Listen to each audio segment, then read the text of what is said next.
Detroit basketball, D-Town, what's up? The Pistons are 6-2, 4-game winning streak. I wanted to take some time out of my day to acknowledge the level of play that they've played at, to give them some credit, give them some flowers, and just show them some love. A lot of y'all know, especially Piston fans, coming into the season, I don't want to say I was critical, but I was definitely hesitant of just thinking that the Pistons were going to automatically do what they did last year. And I had some good reasons to believe that. Number one, as a Knicks fan, seeing them play in the first round, I saw the importance of the Dennis Schroeder as a backup point and guard. The three-point shooting from Malik Beasley and Tim Hardaway Jr.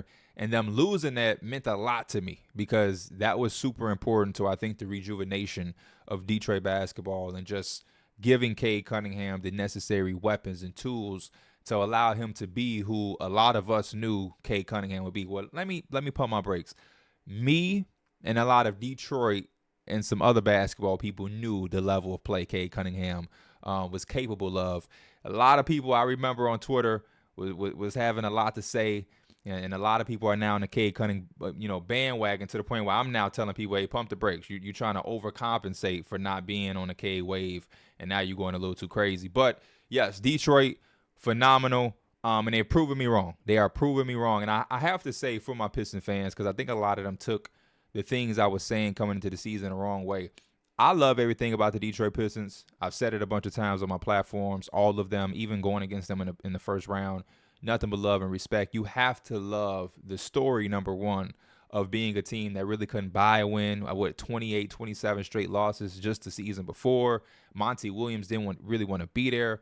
And to be able to quickly turn it around, and not only turn it around and fix it, but to play the brand of basketball that is associated with the franchise. I always look for that in sports. And they are one of those teams that should just, it's like the Grizzlies, right? The grit and grind. When you see the Grizzlies are good, you want them to have some grit. They shouldn't be a too polished, too sexy, too cute offensive team. They should have some real out the mud, tough knuckles, ready to get, Chicago Bears, even here in Chicago. It's like, I love the Bears and I want them to do well, but it's always hard to love the Bears at the fullest if they don't have a gritty defense. You know what I mean? Looking at, the Bears teams that I came up on, with Lance Briggs and Peanut Tillman and Tommy Harris, Brian Urlacher, Nathan Vasher, like Hunter Hillemeyer. You're just a certain level of grittiness. So to see the Pistons still have some of that bad boy energy, still some of that swagger, that toughness, I love it. And that's exactly where they're hanging their hat on to start the season this year. Defensively, they're just incredible. If you watch the NBA, you probably would think that the Spurs are the number one shot blocking team in the NBA because of that 7'4", 7'5" monster that they have. And actually, it is the Detroit Pistons. They are number one in blocks right now with 7 blocks per game. And a lot of that is from Jalen Duren, Isaiah Stewart, and even Asar Thompson can get in on that shot blocking number or whatnot. Love the intensity that this front court plays with. And right now we're seeing a lot of it with Tobias Harris being sidelined. But Beef Stew is a big piece of that grittiness and that bad boy culture. And again, when I watch these games, there are a lot of things that stand out, but the aggression and the physicality and the confidence that it instills to the other players is very much predicated and should be benefited to the presence of Beef Stew and Isaiah Stewart. When he is on the floor, you can see the rest of the team kind of follow his swagger and his footsteps, and things can get chippy real quick against this Detroit Pistons team. I think they beat up a lot of teams. I think they punked teams. There was a couple times in that first round series against my Knicks where they got the wins they got because they did punk us. You know what I mean? And I think that swagger still carries over into this season. You talk about being able to control the glass. They're fourth in rebounding in the entire association, averaging almost 50 rebounds a game. You see a night like last night where Jalen Duren had 22 rebounds himself. And, I just look at that, like the ability to guard the way that they guard, close out possessions, and just beat you up is going to be a big factor for them in an 82 game series and in an 82 game season and in a 7 game series, depending on who they match up with later on in the playoffs, because I do predict that this team will be a playoff team again. Fifth in offensive rebounds, getting those second chance points. They're not necessarily the 3-point shooting team that we would like to see. Obviously, I mentioned at the top of the show, you lose Malik Beasley, you lose Tim Hardaway Jr. Some of that shooting is going to go with them. Now, I will say, one of my hopes and something that I think is potentially on the horizon based off what he is saying, Malik Beasley hopefully at some point will be rejoining his team. I saw a clip of him on Snapchat talking about, like, if it was up to him or when he has a chance and all of this stuff that he's thrown in the midst of, once it get cleared, he's going to want to go back to the Pistons, the team he had the most success on. The team was good. They have a role for him, and it was his best career year, so why would he not want to go to Detroit? So if he is able to go back to this team, and they still have Duncan Robinson, who has shot the ball really well for them. I think he's shooting like he's shooting about 8 or 9 shots a game, and about 6 or 7 of those are 3-point shots. Typical Duncan Robinson, but I think it means a lot to this Pistons team because, again, Cade Cunningham being surrounded by shooters and having his guy in Jalen Duren in that pick and roll has allowed them to have just the amount of success that they need offensively. I don't think that this team ever needs to be a top 10 offense or a top 5 offense. Of course, that's what they're going to push and strive for. But with the defense and the physicality and the details in the game, like, closing out the defensive possessions and being, havocs on the glass, the ability to keep control of the basketball, which I think a lot of people wouldn't expect, but they're almost top 10 in turnovers. I know Cade Cunningham, when his name comes up, a lot of people go to the turnovers. This team only averages about 15 turnovers a game, which is right now ranked 11th amongst the rest of the NBA. That's a really good number for them, considering that they had a lot of turnover problems last year, and hopefully it can only get better as the season continues to go on. But again, just being able to control everything that they do defensively, having a guy like Cade Cunningham and just being able to lean on him down the stretch like they've done, he has been Mr. Fourth Quarter. And I tweeted this last night during the game before it even finished. He has been unfuckwittable in the fourth quarter. Every time I have a Pistons game on and I'm tuning in or I'm looking over or it's crunch time and it's fourth quarter and now I'm fully locked in, Cade Cunningham is taking over the game at the right time. And the first couple of games, it was like, oh, look at Cade, like doing what he's doing. But now it's become something I'm accustomed to seeing. So now when I watch the next Pistons game, if it's anywhere close, I'm going to expect Cade Cunningham to lead them home. And the ability to do that comes out of the pick and roll. They have been so successful with him and Duren. And again, being able to surround that with Duncan Robinson, with Beef Stew being able to make shots, Tobias Harris, not necessarily shooting and having the same success as last year, kind of a slower start for him. But, he's pretty consistent and reliable as far as making those jump shots.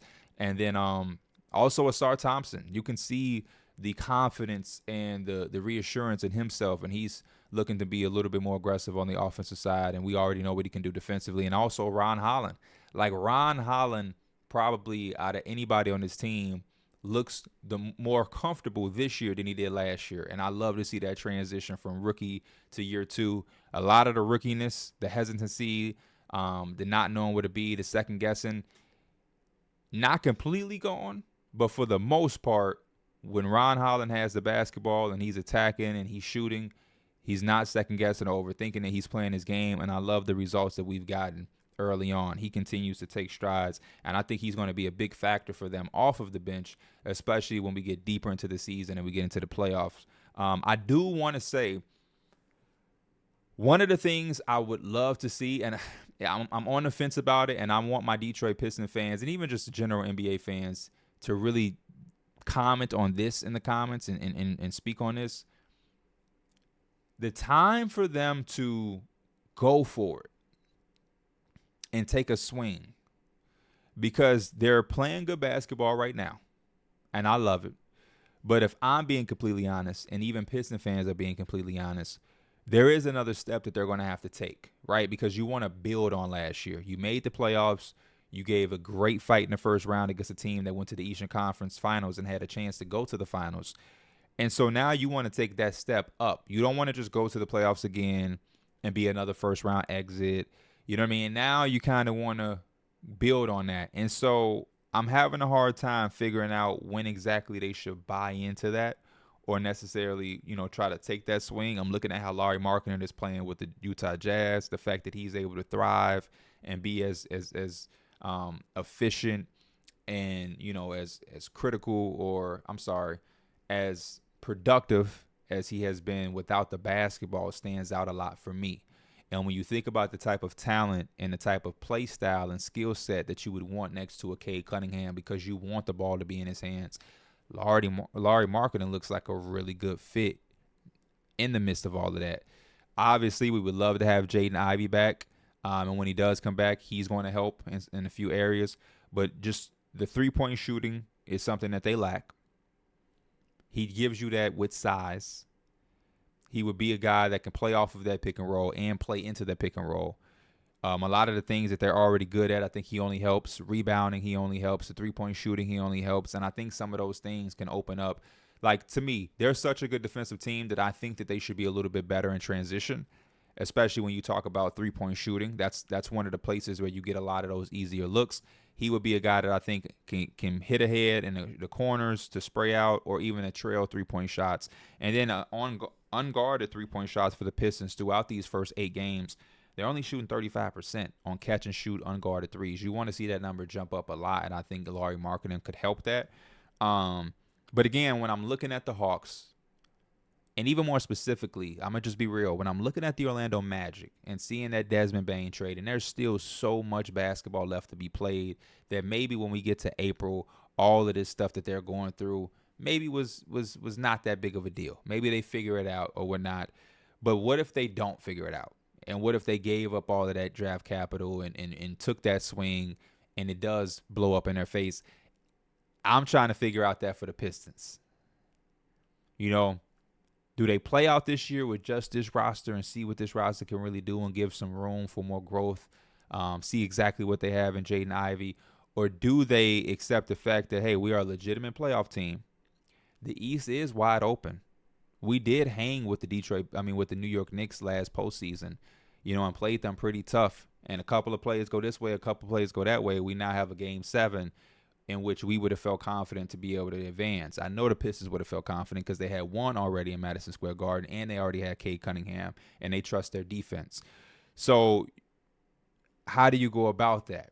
And I think that's one of the next steps for them is to take that chance. Who is that player going to be? I'm only thinking about Larry Markkinen, but I know some other doors will open up eventually as the season progresses. But just to be able to have a player who can be so effective off the ball is going to be something that I'm looking for them to try to go out and acquire. They are 6th in free throw attempts. You love that for Detroit. They're shooting almost 30 free throws a night, which is 6th in the NBA. They're thriving right now in the pick and roll play. Cade Cunningham and Jalen Duren, they have such a good synergy and such a good connection that good things happen off that. And again, when Cade Cunningham down the stretch has the basketball and is operating as a facilitator, operating as a scorer, the Pistons are set up to win and have success thus far. So I hope to continue to see that. Opponents points per game, 111. You know what I mean? 4th in the NBA. Opponents turnovers, 16 a game. That's 9th. A lot of these defensive categories, they are top 10 or higher in. Opponents are shooting 42% from the field. I think that's first in the entire NBA. And then opponents are also shooting 47% on 2-point shots against them. They're guarding the rim incredibly. We already talked about the blocks, but just rim shots in general against the Detroit Pistons are hard to have success in. And yeah, man, I'm looking at all of my notes to make sure I went over everything. I'm just excited for the Pistons. I think their brand of basketball and their style fits perfectly with the Eastern Conference. I think they give us this kind of unpredictability in the East because they could hang and beat with anybody. They're that March Madness team that you just don't want to face because, yeah, they may not have all of the McDonald All-Americans in their starting lineup. They may not have 3 first-round picks, but together and with their identity is based on and the foundation, it matches playoff basketball so well. Having good pick and roll play is tailor made for half court basketball. Physicality, punking other teams, controlling the glass, limiting teams to get the offensive rebounds, limiting your turnovers, not allowing teams to have success on the easy shots in the game, like at the rim and on twos and different things like that. Getting to the free throw line almost 30 times a game. Just all is tailor made for success in the playoffs. And so we're going to see how long they can take this streak. We're going to see how great of a start they can continue to have. I think it's really evident that they continue to build on that, especially while the Knicks and the Cavs are not necessarily struggling, but they didn't come out of the gate on fire. The Magic are right now kind of in flux.